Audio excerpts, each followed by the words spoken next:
So here's another absolutely vital tool for action-based acting, and that is tactics, your character's tactics. Well, let's think about the word for a second. When we say, wow, he tried a new tactic on me, I didn't like that tactic that he used on me.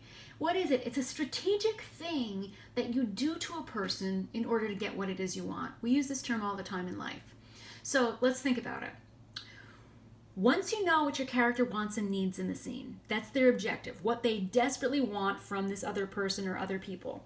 And once we understand what the obstacle is, what's in the way of me getting my objective met, of me getting what I want from this other person, then we have to figure out how, as the character, are you going to try to get what you need from the other person? And that's tactics.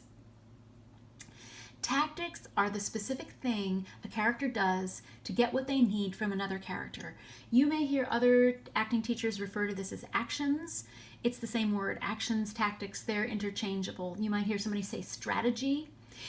I'm going to use the word tactics for our purposes. It's what you're doing to the other person to get what you want. We do it all the time in life. We are always having a goal, something that we want from another person, and then doing something to try to get that need met.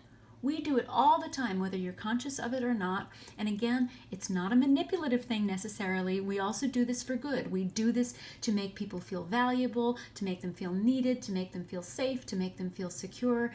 It isn't always, I'm doing this to somebody else because I have all these evil intentions.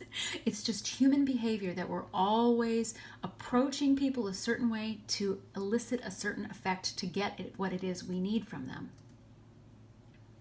So, to recap, a tactic is the thing that you are doing to the other person to try to get what you want from them. So you see this picture of this little kid having a total meltdown in the cookie aisle or the candy aisle of the grocery store. Now this is very dramatic, but you've seen some version of this, and if you have little kids in your life, nieces, nephews, whoever, I'm sure you have seen this behavior.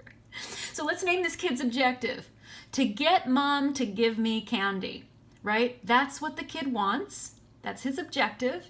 And who does he want it from? He wants it from mom, not from the universe, not as a general concept, but get mom to give me candy. A crystal clear, very playable objective.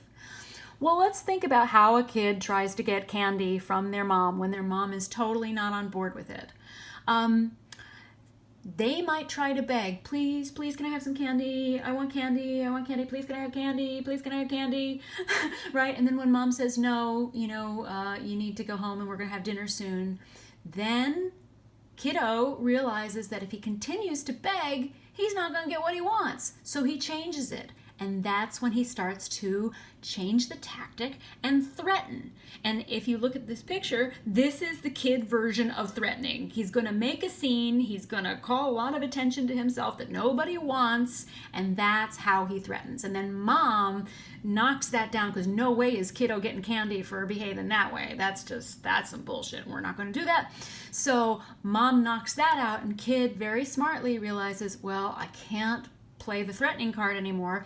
Well, let me think. In his little kid brain, he's going, I can't beg anymore. I did that and that didn't work. I can't threaten and have a meltdown anymore. That didn't work. So then he changes his tactic to something different. Now he's going to bargain. So he bargains with mom. If I give up playing Nintendo, can I have the cookies? If I promise to eat my asparagus, can I have the cookies?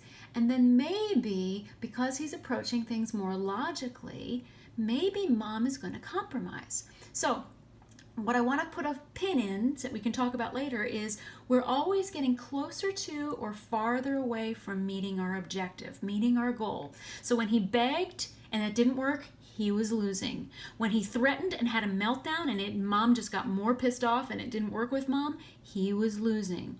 When he starts to use a different tactic and bargain, he's closer to winning. So he's starting to win. And then he can find some more tactics to seal the deal to win.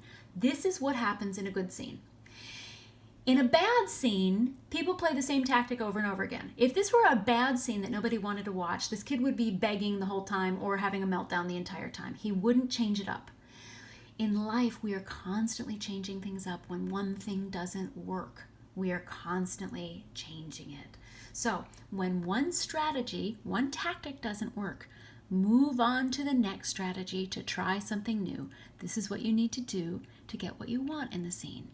And I'm going to come back with part 2 of tactics in 1 minute.